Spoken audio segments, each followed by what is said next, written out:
Well, folks, this is gonna be a bumpy ride. Hit turn, everyone!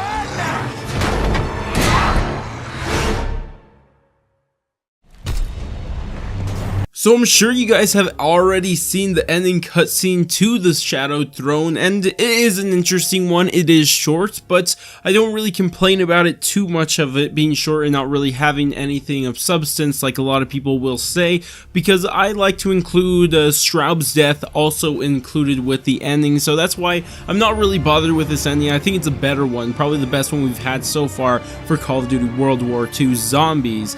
Also, if you guys want to check out my video talking about Straub's death, I actually already made a video on it. If you guys could check it out on screen right now, it'll be the little eye popping up hopefully around this time. But we're actually going to be talking about the cutscene itself, and this is something I wasn't originally going to do because I thought there was nothing really to talk about inside of this cutscene. It was kind of short, nothing really happened, and really everything was in Straub's death, and that's why I made the separate video on it.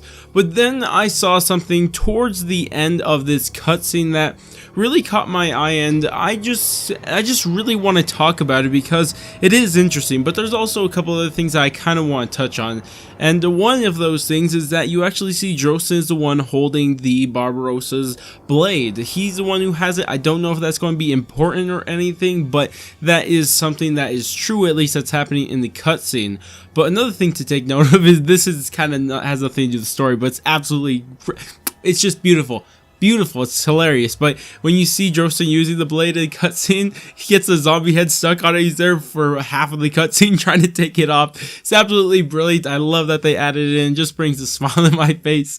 Oh my gosh, do I like Drosten a lot now. After these last few weeks, I've really come to like Drosten a lot. But anyways, back to the story stuff. So the other thing I want to talk about is the moochler, because as you guys know, you saw the moochler show up, which is a gosh awful zombie from the Darkest Shore, and I find it very strange that he showed up. Why was it a moochler that showed up? There's not a moochler in the map, and I'm not saying that they should have a moochler in the map. Heck no, I don't want to see that zombie ever again. But what I'm curious about is why they chose to have a moochler. They could have chose a whistling or really any other type of zombies, but they showed a moochler, and I'm very curious on why that's the case, because again, it was not in the map, so why would you do that? Now, I'm really hoping that this is actually going to relate to something in the future, because it just seems so awkward that it just seems like they have to have something else planned here instead, because it just wouldn't make sense any other way, at least to me, because it just doesn't seem right why you would have a moochler there randomly. It seems like they have some reasoning behind this, but that's all I can really say, because I just don't know. If you guys have any ideas, leave them down in the comments. But regardless, the other two things I want to talk about, well, at least one of them for now, is Radoo, because as you guys saw at the end, Radoo is a guy who actually showed up, killed the moochler, and saved our characters pretty much. And I'm sure you guys know who Radoo is, but just for the people who don't know, he's actually the leader of the MFAA, of the group that we are a part of, our 4 characters I should say, and he's just the guy who gives us all the intel and all that good stuff. But what I find so strange is why he's the one who came and saved us. For so many different reasons, I wonder this. So first off, he's a leader of the MFAA. He could have sent other people to save us. Why did he come by himself? I just have no idea. Maybe they died on the way there. I just don't know. It just doesn't make that much sense to me why he himself would be the one to show up. He's never shown up at the Darkest Shore. Oh, actually, you know what? He was inside the Final Reich, so maybe, I don't know. It just seems so strange that it was him, though. But the other thing is that how he knew where we were. I just don't know how that was the case. So maybe you could explain why he showed up. Maybe he's the one who just doesn't want any information leaking out, even though they're in Berlin and everybody already knows about the zombie stuff and all that stuff. But what the heck? How did he know where we were at? Keep in mind, we had a radio, but that was only, even Drosten says when you're playing the map, he says it's only a short-range radio. And he couldn't have known we'd gone to Berlin because he didn't even know we survived. Remember at the end of the Darkest Shore, we were on the island that was getting bombed, and we jumped on a blimp, and there's no cell phones or radios that we're aware of that we contacted Radoo with. So how does he even know where we're at? I just have no idea, and this is what I was talking about. How does he know where we're at? And of course, why was he there in the first place, and why is it so necessary to save our characters to risk going into this Berlin with zombies and Russians and all this stuff just going on? I just don't know, but I do have an idea, and this kind of stems from a theory I've had for a while now. And if you guys want to check out the full theory video, I highly recommend you guys do, because I can't explain the entire thing in this one video because it just take way too long.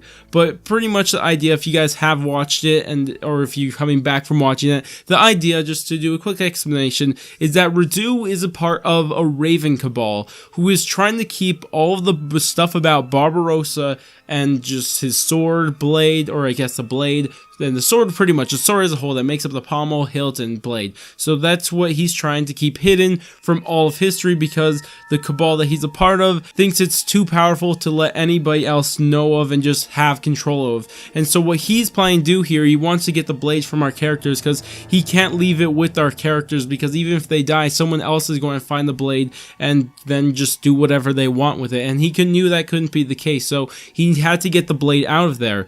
So what he's going to do now, he's going to bring the blade back to whoever he's going to do, and he's rather going to hide it or something like that all over again. Or what he also could do, and this is another possibility that people are theorizing about, and it could just be that he wants a blade for himself, but I like the other idea that he just is trying to kind of hide it from everybody else. And this kind of again relates to my theory that he's actually going to turn on our characters, not because he's evil and a bad guy or lusting for power, but he just can't let anybody know about the sword, and he has to keep that information hidden, and he can't trust our characters to do that. So once he collects all the 3 pieces that I'm pretty sure he already has, then he should be able, or he might, I should say, he might go and kill our characters, or attempt to at the very least, and that may lead into why we're going to be going somewhere inside DLC 3 or DLC 4.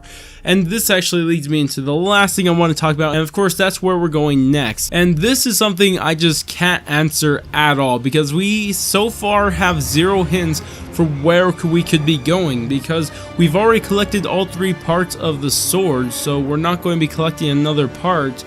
And even if we were, we still don't know where we're going, and there's really just no information to give us any sort of hints, at least from what I'm aware of. I know there's actually one more recording inside the map that has not been found, at least as of the time recording, and that's actually the same place that we got the hints for Berlin in the Darkest Shore. It told us in a recording, so maybe in the last recording we haven't discovered inside the Shadow Throne, it might give us a hint to where we're going next. But I would like to think that pretty much my theory is correct, that Radoo is going to go and try to kill our characters and take the pieces and hide them over again, but we're going to resist and end up reviving Barbarossa in some form or fashion or something like that, and then he ends up to be the last boss, and we see that Radoo is pretty right about the situation. But again, that last part is complete speculation. Not only take you with a grain of salt, take you with a whole bag of salt times 3. There's no way to back that up at all, so just keep that in mind. But anyways, that's about it for me. Again, tell me what you guys think about this ending cutscene, and tell me if you guys think it was a good or a bad one. Personally, again, I already said this, but I think it was a good ending because we also saw Straub's death, so that's why I'm pretty happy with this ending. But regardless, I'd like to hear what you guys think about this. Where do you guys think we're going? What do you think about the moochler there? What do you think about Radoo? Why is he there? All that stuff, leave them all in comments down below. But if you guys did enjoy the video and you are interested in more, especially because I'm going to be making a video within the next couple days doing a complete storyline breakdown of the Shadow Throne, then I highly recommend you do all the normal YouTube stuff. Go ahead, like, subscribe, bell, share, and watch the video multiple times over, but really don't forget to bell because that is just so important. But anyways, I'm going to go, and I will catch you guys on my next video.